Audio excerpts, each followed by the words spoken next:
welcome to Thompson Hine's Investment Management Coffee Chat webinar series. My name is Nathan Lamb, and I'm a partner in the firm's Business Litigation Practice Group. Thank you for joining us today. This is part of our ongoing Coffee Chat series designed to provide concise, practical discussions on timely topics impacting the financial services industry. Today's program is titled Enforcement Risk and Operational Resilience in Digital Asset Markets. Today, we are going to examine recent enforcement trends as well as practical strategies firms and practitioners can implement to strengthen compliance and operational resilience. Our panel will explore recent actions and priorities from the regulators, highlighting key new risks for digital asset market participants, investment advisors, broker-dealers, exchanges, and other intermediaries in the space. I'm pleased to introduce my colleagues for the panel here today. First is Brian Lancio, a partner in the Business Litigation Practice Group, and as well as Mark Miner, Senior Counsel in the firm's Investment Management Practice Group and Business Litigation Practice Group. During today's program, we are going to encourage you to participate by submitting questions to the Q&A box at any time. Should something come into your mind, please ask. We'll try to address as many of those questions as possible during the session, and if we are unable to, we'll follow up afterwards. You should also see links on your console screen to view past Coffee Chat recordings, and we encourage you to explore those as well. Perhaps maybe an hour from now, though. Finally, please note that this discussion is intended for general informational purposes only, and it is not intended as legal advice. Participants should not act on any of the information presented here without first seeking professional counsel about their individualized circumstances. So with that, let's go ahead and get started. My first question I'm going to address to both of you, but Mark, I'm going to ask you to kick us off. The digital asset enforcement environment continues to evolve rapidly. Over the last number of years, we've seen a bunch of different developments in this area, whether it's changes in directions from new administrations, proposed legislation, action orders. What recent actions or trends from the SEC, CFTC, FinCEN, the Department of Justice, or state regulators are most significant for market participants today? Thank you for that question. There's a lot built into that.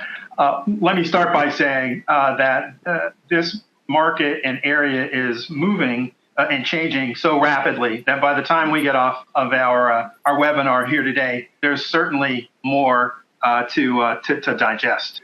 But maybe we can start with what historically happens with the interplay between federal, state, and SRO regulatory schemes. There tends to be a historical ebb and flow in which the party that's occupying the White House generally dictates what federal enforcement tends to be and look like. And so as federal enforcement experiences or activity rolls back, historically states often will come in to fill that void. And the current climate is no exception to that, except with one huge caveat, that for the area of digital assets, this is an entirely new market. And so newish, certainly compared to the markets that the SEC and other federal regulators have historically monitored.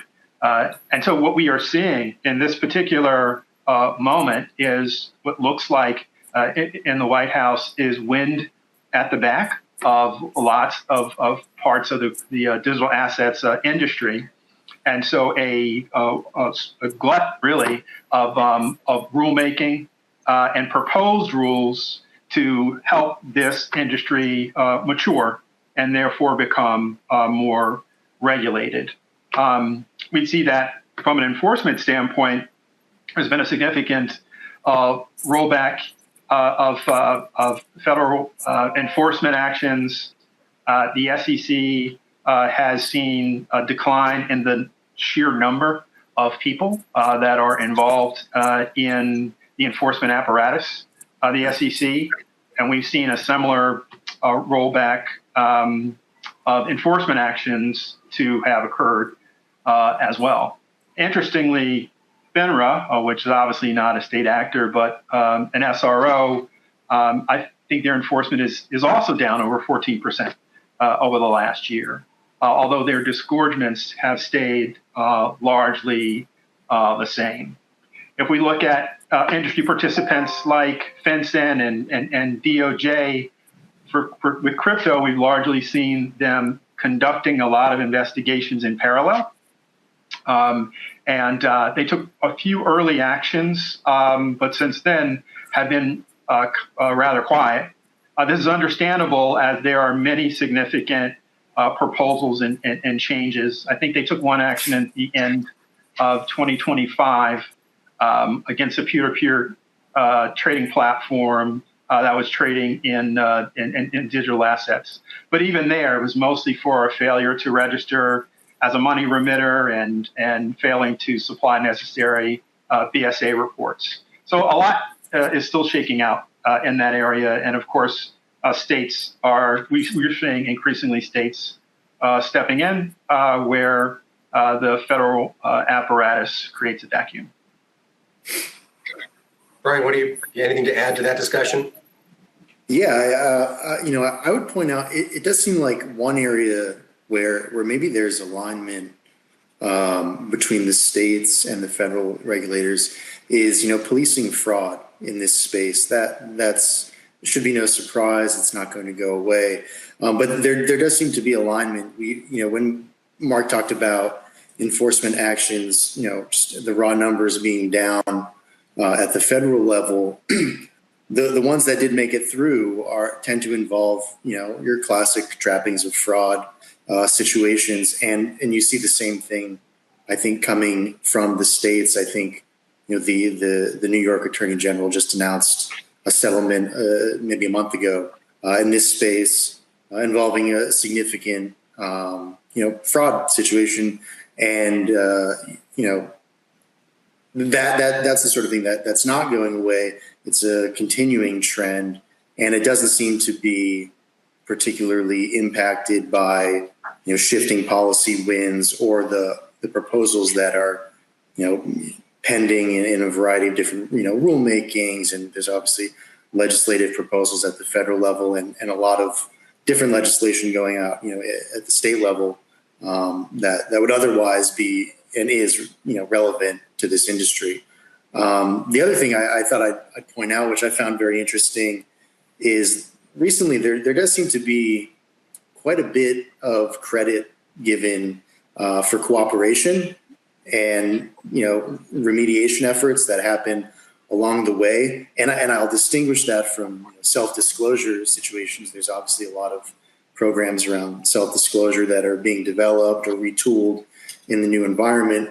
But I think of a few relatively recent resolutions with the CFTC, DOJ, FinCEN, where a lot of credit was given for sort of midstream remediation efforts. And I think, penalties or, after the fact remedial actions were much, smaller, less robust than one would have expected. And that was as a result of, in the words of these regulators, the fact that the subjects engaged in remedial actions along the way. That's a positive trend, right? Because it suggests that even though maybe you didn't self-disclose before the government came knocking, you can still take actions and you can still be cooperative, and you can see that pay dividends, in the resolution phase. Brian, that's an interesting observation, and I think many market participants have seen that. This raises a kind of fascinating question. I definitely agree that we have seen greater credit given to cooperation. I think that sometimes the regulator will signal by including and mentioning that in the order, so that when we look at the magnitude of the decision, that is something that kind of plants a seed for other participants. And of course, market participants have, over the course of years, wanted to push for more clarity on what constituted cooperation with the regulator and extraordinary cooperation that merited some departure. And so, it had me thinking of the firm published an article just a couple weeks ago on the elimination of the the gag order rule. And so many that do the types of things we do, are advising their clients that the jury's kind of still out on whether this will mean a great change in the way that people perceive the cases. But it is very useful when trying to resolve a matter with the regulator to know that you have in your back pocket that new feature. But for those who may not know, essentially the SEC at the end of April rescinded its longstanding, I think over 50 years, policy that any settlement of an enforcement action that the SEC enters would require the subject institution to have neither admit or deny a clause, such that it could not settle with the SEC and continue to deny essentially the actions that are the subject of the order, and therefore the chairman, in giving comments on this, couched it essentially as a First Amendment right that institutions and individuals subject to that authority would have.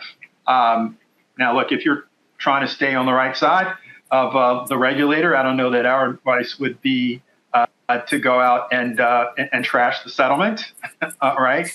But it does create some new negotiation leverage, both in the language that you would use and maybe cooperation, and credit for cooperation becomes a part of that in ways that we really yet to see, how it'll be digested. There are many market participants and legal scholars who think that it won't really represent much change in the way that the average defendant negotiates with the commission.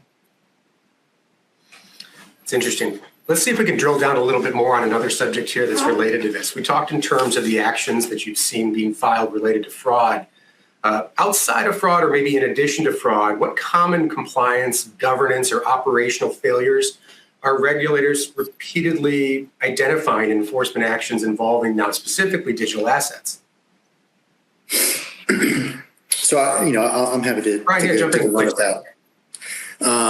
So, the first thing, I guess Mark did mention this earlier, the failure to register sort of flavor, whether it's as a money transmitter or otherwise. We obviously saw last year SEC backing away from many of its unregistered exchange or unregistered broker-dealer actions that were kind of flashy in the prior administration.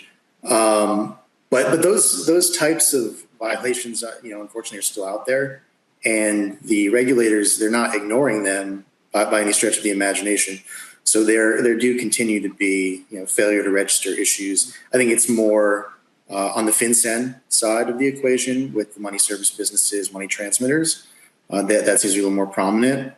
But that's one flavor.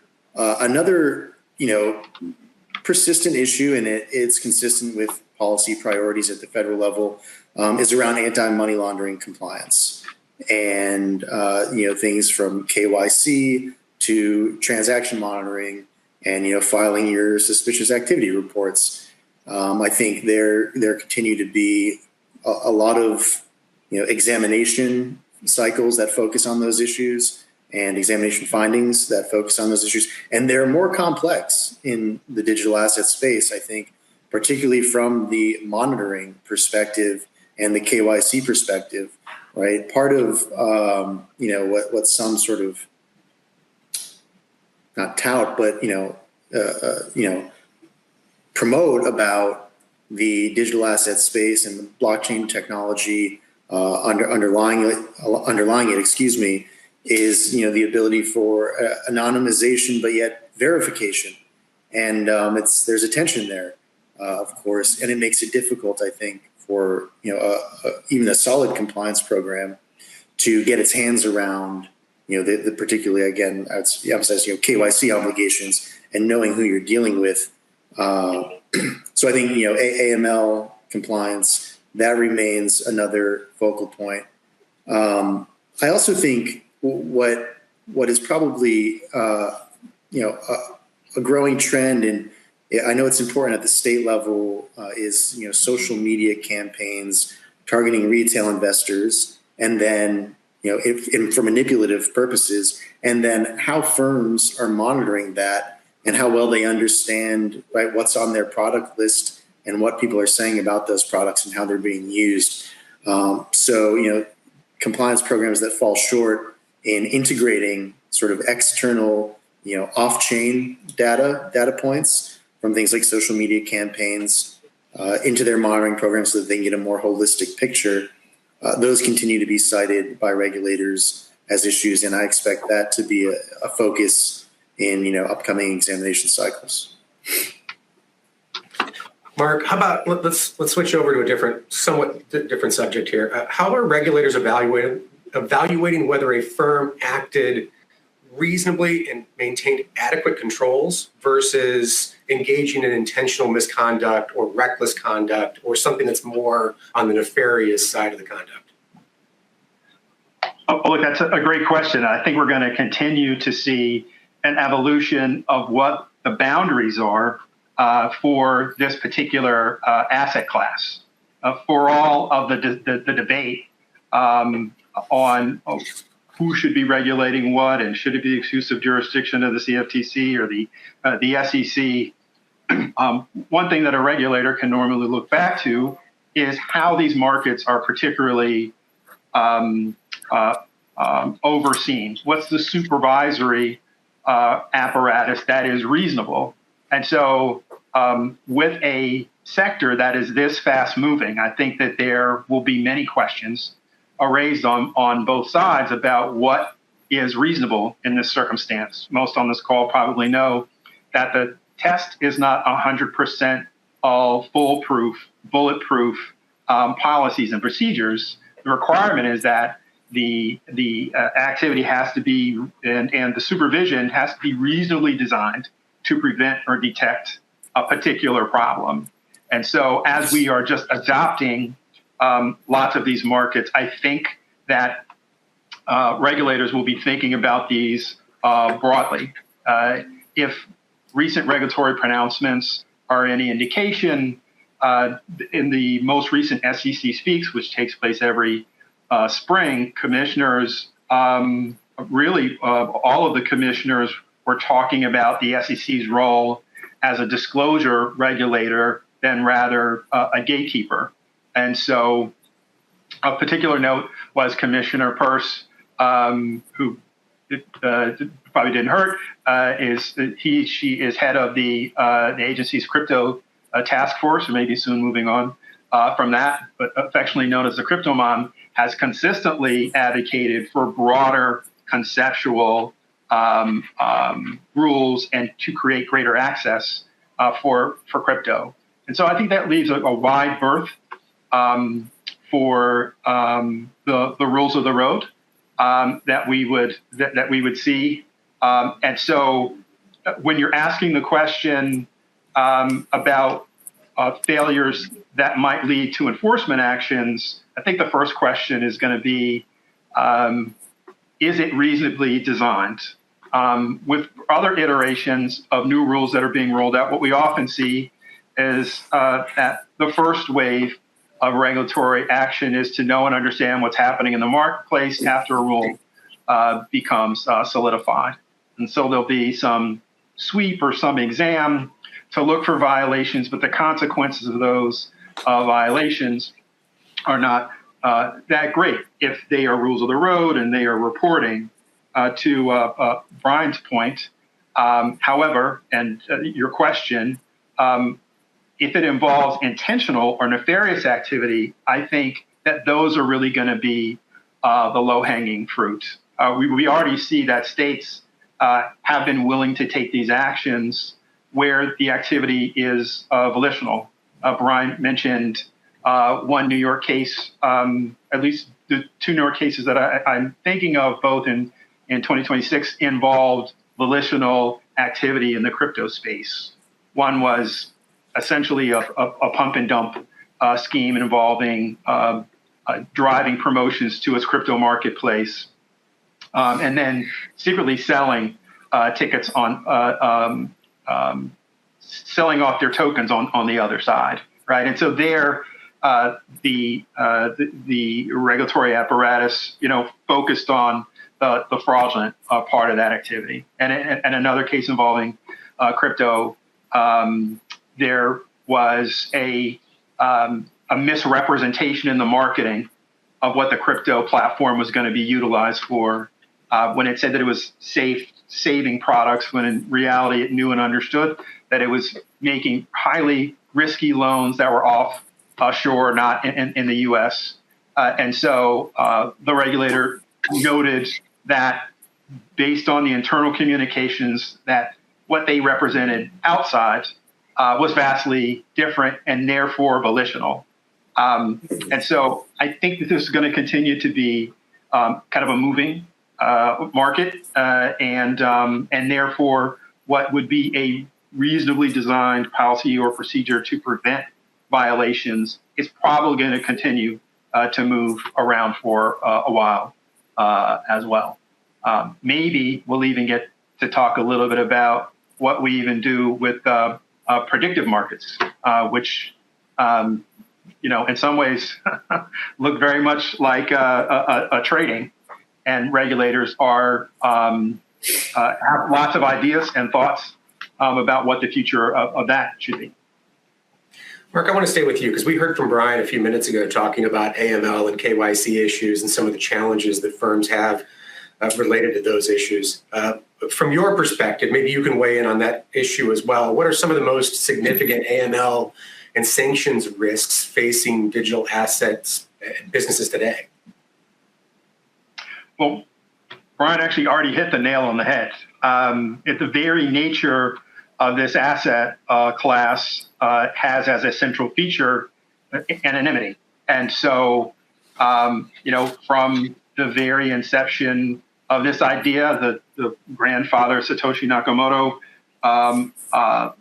thought that one of the great features was that anonymity was important. Well, that may be great for that asset class. It's being widely adopted, but is anathema to the U.S. regulatory scheme that requires knowing your customer, making sure that you're not letting nefarious people, bad actors, people on no client lists to be included in your institution ecosystem.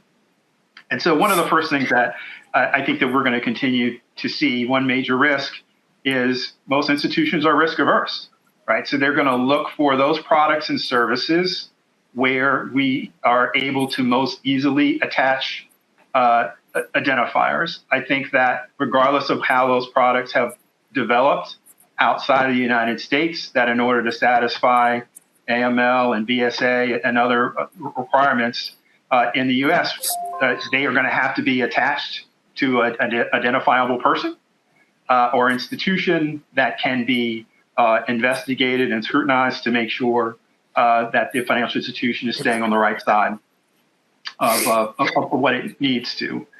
For regulators, I think that they will continue to see evolution in what constitutes and satisfies reasonable due diligence. We did see an easing on the private equity side, where if you were bringing in an investor and you had done business with that investor before, there's a little bit of easing there. And I think that there have been floated some potential changes that would be favorable and friendly to those in the crypto space as they try to domesticate different types of crypto assets. We've seen early in the regulators' iterations at creating rules and regulations around this, that they created a favored nation status for a few different types of specifically identified crypto. I think we're going to continue to see greater question as to whether or not there's really that much difference between Bitcoin, for example, and 10 others that are essentially like it. And as we move forward to other federal legislation, that would sweep a lot of this activity within its protections. I think that the questions about how you satisfy AML are going to change. We have already seen some changes in the treatment of the question of custody. I think it's maybe going back almost 5 years now. The SEC basically hit a pause button and gave safe harbor protections to broker-dealers in the definition of whether or not it was, quote unquote, custodying the assets. And if the institution met, and I think it was a 5 to 7 part test, I think we're going to continue to see those pronouncements that will help to solve for that as well. Many of these were points that were raised in both the Genius and the Clarity Act, and I think they would be part of a larger effort to create clearer rules of the road for a lot of these questions. Mark, let me just stay with you just a little bit longer and talk in terms of practice and practicalities. How are firms, practically speaking, implementing customer identification, sanction screening, suspicious activity monitoring? What are they doing in practice to try to mitigate some of this risk we've been talking about? So as we just mentioned, the nature of many of these products has historically had anonymous features. And so one of the things that institutions have been doing are attaching identifiers to accounts, even as they are trying to ensure that they're meeting their other obligations. They obviously, like we said, you still have your KYC obligation, you still have your BSA obligations and other requirements. And we continue to see other development and tracking of these interests as they come in the door. Now, blockchain is regarded in many circles as actually to be a superior audit trail because it is immutable and creates less opportunity to hide or obfuscate. Now, that identity coming in the door might be anonymous, but once those institutions are identifying or having a party who is identified and attached to what may have been, anonymous profile or wallet 1, 2, 3, 4, 5, then is creating some protections for them. There have been many who have been lobbying the industry to satisfy prior requirements by simply creating an identifier once the client comes in the door or creates a transaction, it being sufficient that within the institution that they can track what that unique identifier is and what it is doing within the institutions. This has been at tension with other requirements to make sure that there aren't foreign or bad actors involved or prohibited institutions involved in the institutions. But largely, institutions have solved for this, at least tracking unique activity by creating those identifiers. And blockchain is actually or has the feature of immutability that helps to protect for that. Again, this is a vastly and quickly moving area that that all parts of the market are monitoring. It seems to be. Go ahead, Brian. Go ahead. Oh, sorry, Nathan. Yeah, I was just going to jump in. One other thing that I've just been hearing about that's being implemented too is sort of an off-chain solution, and it's particularly helpful when you're dealing with sanctions compliance. But it's equally relevant, to AML. Is trying to gather IP address or geolocation data when orders are coming in, where orders are coming in from, or where at the account opening phase, just to see if you're flagging high risk jurisdictions or known bad actors in that way, and deploying technology around those types of data points that can sort of maybe identify a masked VPN or something of that nature, and just give you a little bit more data in the picture and help you make a better assessment of how to proceed. Do you think you're trying to use those analytics to have a better understanding as to who the customer is or the provenance of the tokens? I could see that, having going both ways. It's almost, two sides maybe of the same coin, for lack of a pardon the pun, I guess. Nice pun, yeah. Right. Who is the customer? Where are they coming from? And is that for a host of reasons? Are we suspicious of that origin story, right? And whether the token is legitimate or the asset is legitimate. Does the asset even exist, right? There are cases where the assets are promised and they appear to be there, and they're not there. They don't exist at all. So I think it certainly can be useful for rooting out both of those issues. Let's switch over to. Go ahead. I'm sorry, Mark, go ahead. No, I was just going to say that's an excellent question. It raises issues for your crypto and cyber insurance. I think that was an excellent question that's posed to you, Brian, because as that industry matures, I think the purpose of your surveillance is going to be very important to those that would want that would be called on to securing, right? Is it for identifying provenance and that it's legitimate, or for other reasons because they would pose differing risks to the insurer?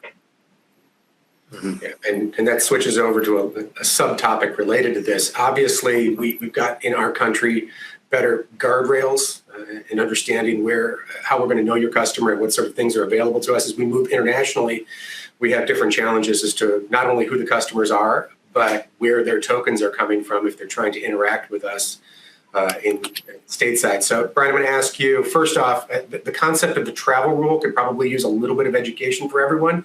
Describe that as to what that is. And then if you can, how are firms dealing with the challenge related to the implementation of cross-border transactions and cross-border lending? Wow, not a small topic. I have many pages of notes to sift through. No, the travel rule is essentially, in the U.S., it's a regulation under the Bank Secrecy Act, and I think of it as having two components, although I think it's technically divided.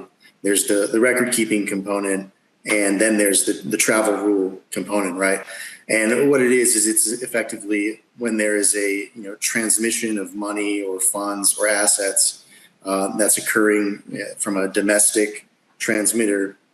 They have to collect certain information about the transaction, the sender of the transaction, and again under the BSA regulations, to the extent it's provided at the time the order is submitted, information about the recipient beneficiary of the transaction. And so again, there's the component to maintain the records, collect and maintain records of that information. And then the second component, the travel part of it, is the transmitter has to provide that collected information, as part of the transmission package for the transaction to the recipient institution.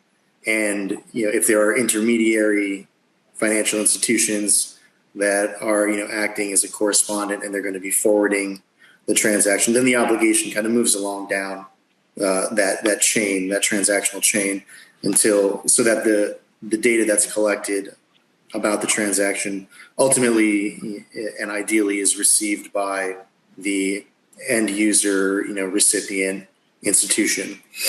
I think, that's the US version, right? The threshold, I think, is $3,000. Any transaction at or above that amount.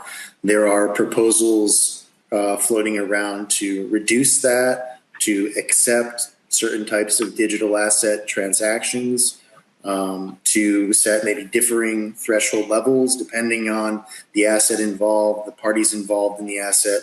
Right? You can, for a common point of discussion is around, I think, self-funded wallets or operated wallets, and whether there's a role at all for sort of travel rule or a travel rule light in those types of transactions, particularly if they're peer-to-peer versus if there's a financial institution involved. So that's sort of the background on what the rule is in the U.S. And then, zooming out to the international sort of cross-border scope, other jurisdictions have a flavor of this rule as well, and it's basically it's the product of a sort of a best practices that was established in the money transmitter businesses generally. But the EU, for example, has its own integrated European Union standard for the travel rule. Right, the threshold for that happens to be $0. So every transaction under the EU regulations is going to require compliance with their version of the travel rule. The UK similarly is a zero threshold. Some of the Asian and Pacific markets have different thresholds that range from $500, that's the US converted rate, to $1,500. So there's a lot of discrepancy in those thresholds, and I think that presents an operational challenge for a compliance program if a firm is engaging in cross-border transactions. You have to start to think about where are you transacting and what are the reporting thresholds. I mentioned in the US it's the transmitter who has the obligation, but that's not always the case in other jurisdictions. Sometimes it's the transmitter and the recipient have obligations to collect this data and mutually send it back and forth. So there are a lot of spaces for missteps, and of course, a common compliance best practice is probably to say, what is the most restrictive regime? Let's follow that. But these are ultimately businesses, and sometimes the most restrictive practices are not appropriately tailored for the business, right? You may do 1% of your transactions may go to the EU and the other 99 are in the US. Are you going to collect this data and transmit it and maintain records on $500 transactions because they might interact with the EU? Or are you going to sort of build in a monitoring capacity in your compliance operations that says, hold on, this is the EU, it needs to be routed in a different way so that the reporting requirements that are applicable there are met. Again, it's an operational, I think, thicket for a lot of firms that engage in cross-border dealing, and it seems to be evolving and changing, almost daily, with different countries picking up different standards and different types of content requirements, thresholds, as I mentioned. And it can be very challenging, and I think it's definitely, if it hasn't already been, it's certainly likely to become a source of missteps that are flagged by regulators, whether it's in examinations or if it appears to be potentially more egregious or even willful types of violations than through enforcement actions. With the remaining time that we have, I want to switch gears to attack vectors. Specifically, cybersecurity, wallet compromises, smart contract exploits. These can remain persistent threats to folks that are in the industry. Mark, maybe you can kick us off here if you'd like. What preventative controls or governance practices should firms prioritize before an incident like this occurs? What can they do to protect themselves from, in some cases, what might be the inevitable, given that it's an attack vector that's out there? Well, the first thing you can do is know and understand the regulatory environment and the technology environment that we're in, and have policies and procedures in order to be able to act quickly to protect those areas of vulnerability. One thing that certainly a regulator would be looking to is how well designed the system is. Do you normally do penetration testing? Do you hire third parties in order to look for vulnerabilities?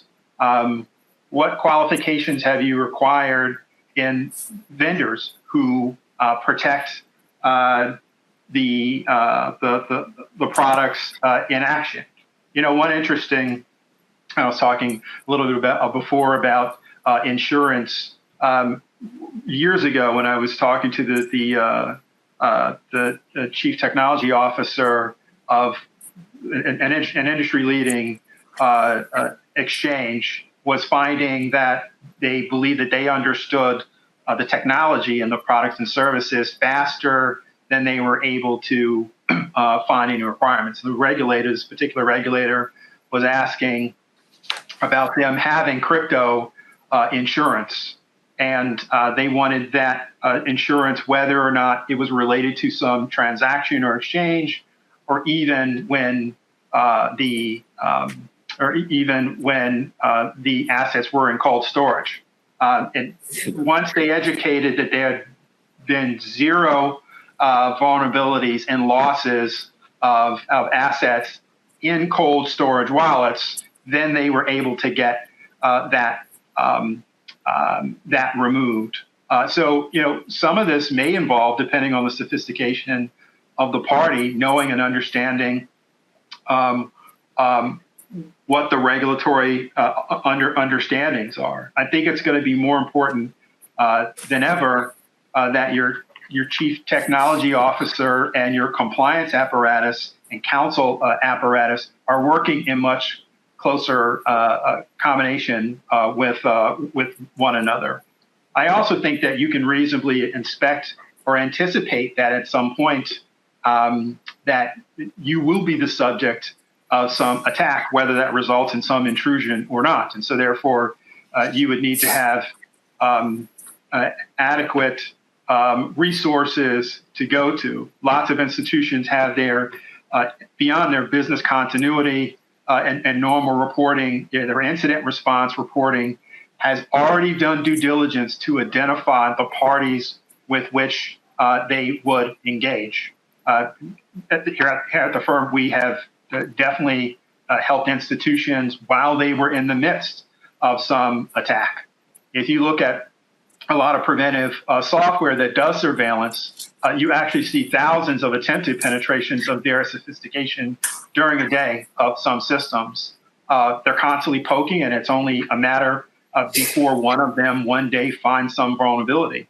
And if the regulator is doing their Monday morning review of whether or not that was adequate, you certainly should have had the opportunity to pull out the testing that was done to determine that that was the right product or service to minimize. And then the entire response to that incident is a whole nother level of review. Before we get to that part, let me just ask Brian to jump in, because I know he's got some thoughts on this too. What other things can firms do to prioritize what to do on the front end before an incident occurs to protect themselves? Yeah, it's interesting. One of the things I kind of want to frame it in a way that's probably important for what I'm then going to say, right? And that's, cyber security incidents, cyber attacks are not new, in the world, but they are different in the digital asset space for, I think, a critical reason, and that's, unlike your typical sort of maybe ransomware attack where your data is locked up and set to the side, and you're being demanded to pay some exorbitant amount. Maybe you're being asked to pay it in Bitcoin or something. But if an attacker is able to penetrate the systems and get into, for example, wallets, and wallets are compromised, that's the loss event. As soon as the attack happens, the loss has occurred. That money is out the door. Those assets are gone, and that changes, I think, the tenor of how firms have to plan their response strategy. And that means, right, to your question, Nathan, investing extensively upfront in pre-planning and laying out what the incident response plan looks like.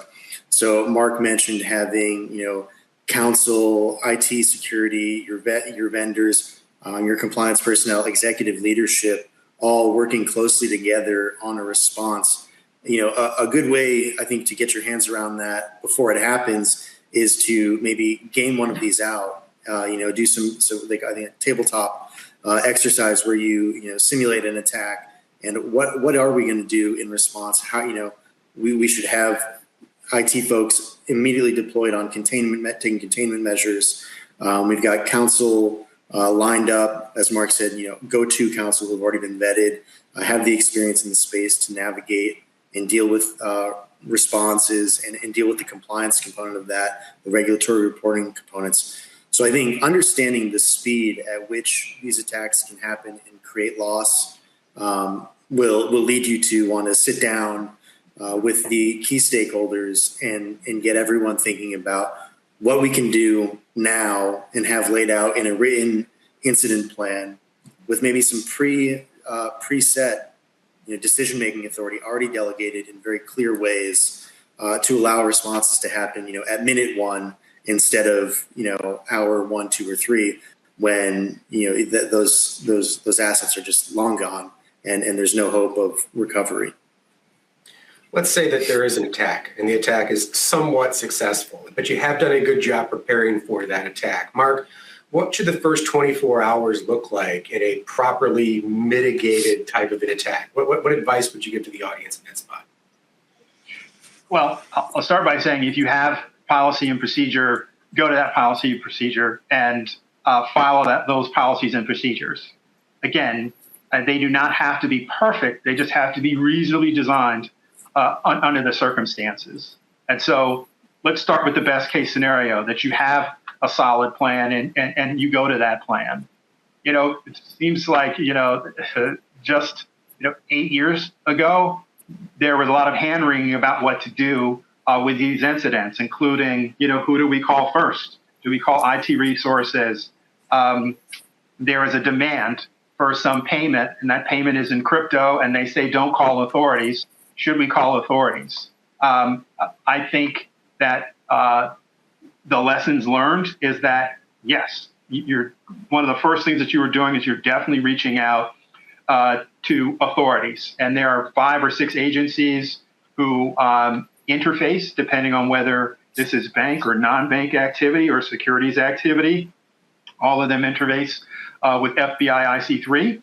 And so one of the first things you're going to do is make sure that law enforcement is involved. Do not pay as your first action. So do not follow that instinct for threat.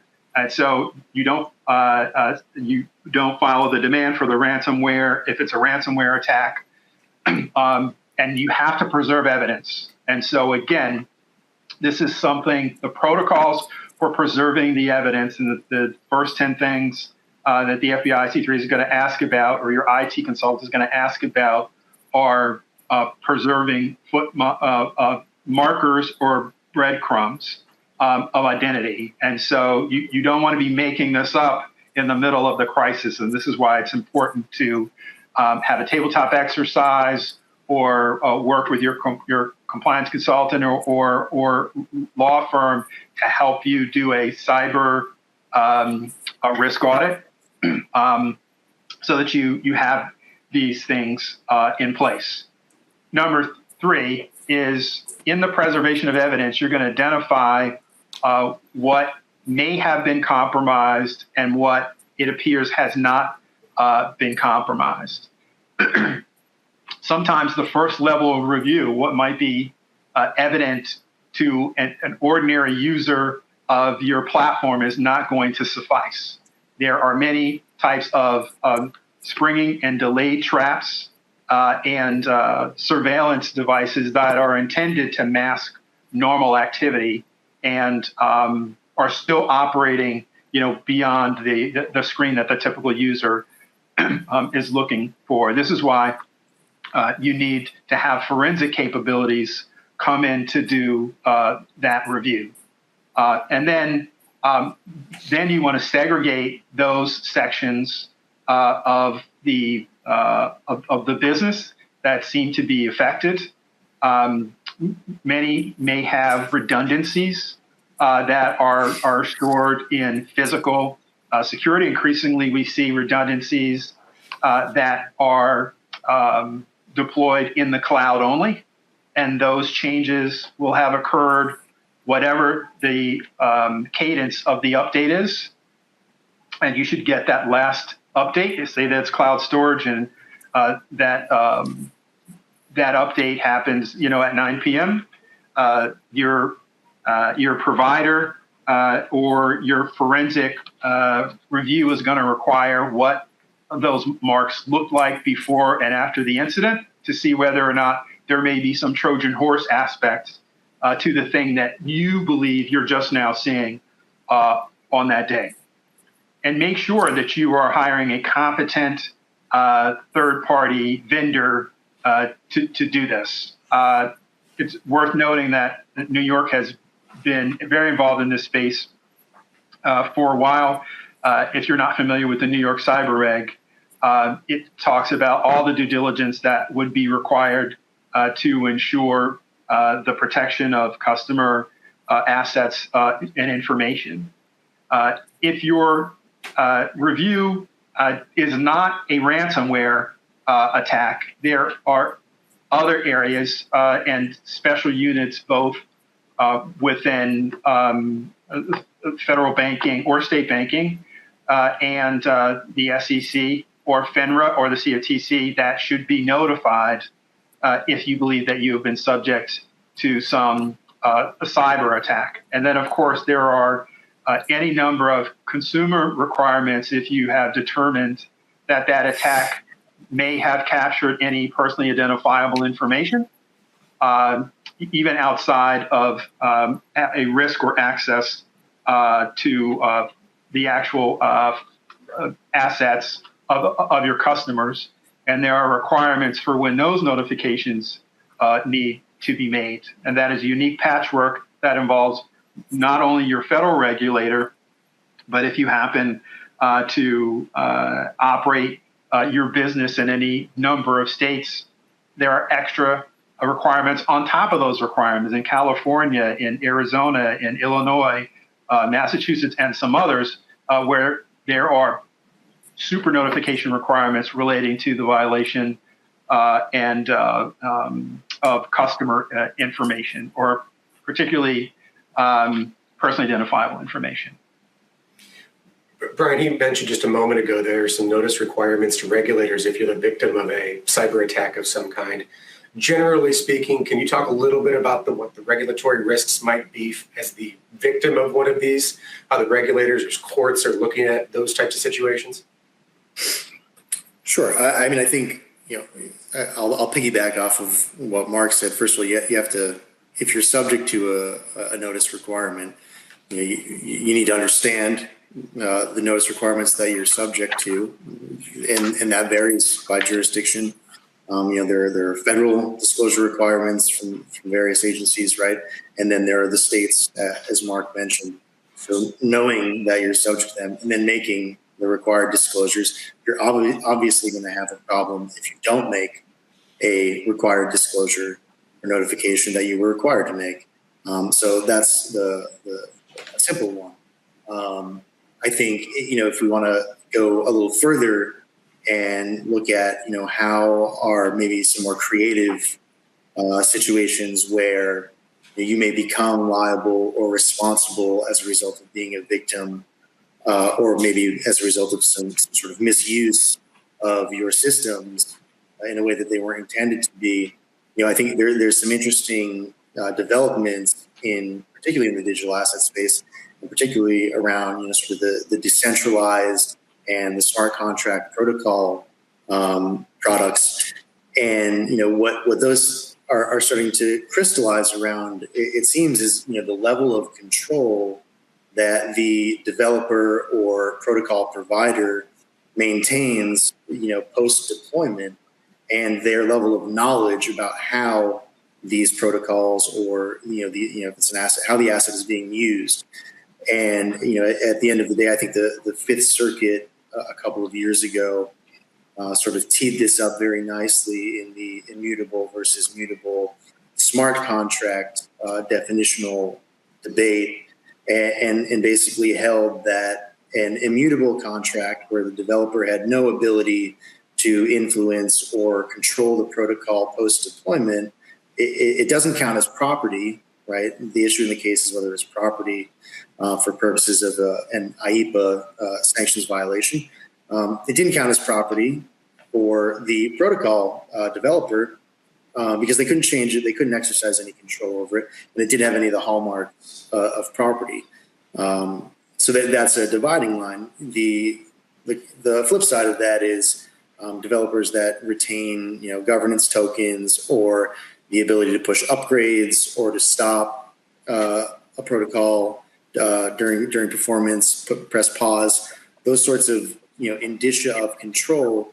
They start to move the needle more towards the realm of responsibility is coming your way if you can exercise those rights. I think another interesting development, unfortunately, the case settled after this ruling, but is the Dow decision a few years ago on a motion for summary, motion to dismiss, where the plaintiff's theory there was an attack as a theory of negligence that the Dow members were analogous to general partners in a partnership, because they could vote their governance tokens and decide sort of the safety and security protocols that the Dow would have implemented against intrusions and vulnerabilities. And as I said, the court denied the motion to dismiss by the defendant group, and held that there is a fair analogy to be made there between Dow membership, their governance tokens, and your traditional general partners. And what that boils down to again is still this control issue. Who is exercising control? How are they exercising it? And do they have knowledge of potentially illicit or wrongful activity happening or its likelihood of occurring? Did they act reasonably? Again, that would be the negligence framework, and would be distinct from sort of a criminal intent type situation, as I mentioned in the sanctions cases. We've only got a few minutes left, so actually 4 minutes left, and I want to use this time wisely. I want you guys to put on your prognostication caps, predict the future. Where do you guys see this going in enforcement priorities, regulation, legislation? What do you think we can expect over the next, say, year to 2 years in the future? Mark, go first, please. Yeah, so for my speed round, I will say that Brian's first statement is really where I will end, that we will continue to see a focus on fraud and fraudulent activity as a lead for this area as the rules of the road continue to develop. I would also say that anyone who is going to be in this space needs to continue to watch for the Clarity Act, which the Clarity Act basically puts any crypto asset in a few different buckets: a digital commodity, like a payment coin, hopefully stable coin, or some investment contract asset. That seemed like it was poised for some quick adoption. And then this week, major bank CEO announced that it was dead on arrival as written because of the stablecoin feature. And so watch News at 11 for that. Brian? Yeah, I'll offer two nuggets. One, I think, Mark, we previewed this and we never got too far into it, but prediction markets, there's a lot going on with insider trading in that space. I think I just read today that former Congressman George Santos is under investigation for insider trading on Kalshi in prediction markets. So that's one point. The other thing is, and it's related to the Clarity Act, as Mark mentioned, and I think a few months ago the SEC and CFTC jointly put out their digital asset taxonomy, and there's an interesting feature in there. I found it interesting about this concept that what is today maybe classified under that taxonomy as a digital asset security could become maybe just a collectible or a potentially a commodity down the road, based on a rather interesting interpretation of the Howey test and the efforts of others element. So I think there's a lot of gray introduced with that one component, as much as the regulators were looking to provide some definitional certainty. They introduced a little bit of uncertainty there about this changing and evolving asset class. And so I hope we'll see some more clarification whether that's through more refined rulemaking, the Clarity Act, sort of rewriting all of that if it gets adopted, or God forbid, enforcement actions that will tell us if you acted appropriately with an evolving asset that was a security and then was no more. Well, everyone, that concludes today's coffee chat session. On behalf of Brian, Mark, Thompson, Hine, thank you all for joining us. We hope you found the discussion informative and you will continue to join us for future sections on this series. Please keep an eye on your inbox for invitations for upcoming programs. And if you have any follow-up questions about anything we discussed here today, feel free to reach out to any of us directly. Thank you again for attending. Enjoy your coffee. Enjoy the rest of the day. All right. Great job. Thanks. It's fun. Thank you.